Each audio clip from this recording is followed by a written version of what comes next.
بحياتي، بس الوقت دايما كفيل بكل شيء. الناس مش لازم تعيش بهمنا، مش لازم تعيش بأحزاننا، وهذا الشيء أنا بآمن فيه. ولهيك قررت نجوى أنها تطلق تيزر أغنيتها الجديدة تعا بورد بقلبي بأول لايف من Arabs Got Talent، واللي عملتها إهداء لروح برنامج Got Talent لايف. كنا عم ناخذ سيانس فوتو، كان ثاقبت إنه كان كله أسود وأسود وأبيض، فقلت لهم يخرب بيتكم كأنه عم نعمل شيء حداد، بالتحديد يعني ستيليست سيدريك ما خلي لي شيء اسود بالسوق، الى ان اجت المشكله وكانه كنا محضرين. وببوست على انستغرام نجوى شكرت كل الناس اللي وقفوا حدها وواسوا، وخاصه عائله MBC يلي اجلوا عرض اول حلقه من البرنامج احتراما لمشاعرها. وشكر كثير كثير كثير كبير لها ولكل القيمين وكل المسؤولين وللجنه التحكيم يلي حدي مثل اهلي واكثر وكل ونحن بعد الموضوع بعده جديد، وطبعا مش معناتها انه الواحد بينسى اذا مرقت الايام،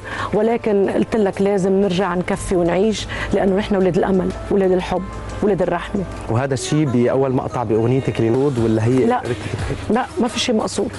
بحياتي كله كانوا يقولوا لي اذا صار معي شغله ونزلت البوم يقولوا لي كيف انت مثاقبتيها؟ بقول لهم لا ما في شيء ثاقبته. ومع انه نجوى ايمانها كبير ورجعت للاضواء بايجابيه وتفاؤل، الا انها اختارت الطل بفستان اسود من تصميم بالمان. امتى حتشلحي الاسود اذا قررتي ولا لا؟ بتعرف قالت لي امي عقلتها كبار، قالت لي يا امي لازم كل اللي بحبونا واللي ماسكين معنا شو بقولوا واقفين حدنا لازم نخليهم يشلحوا الاسود، لانه لو الاسود بيرجع الناس كنا بنصبغ اسناننا اسود.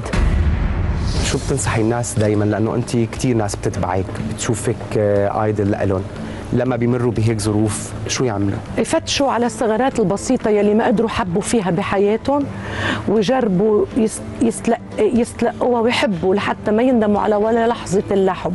وحبت توجه رساله كمان لكل محبينا من خلال ET بالعربي. بتمنى انه دائما تضلكم معي، لانه بستمد قوتي منكم او فرحتي وبسمتي بوعدكم مهما صار بالدنيا.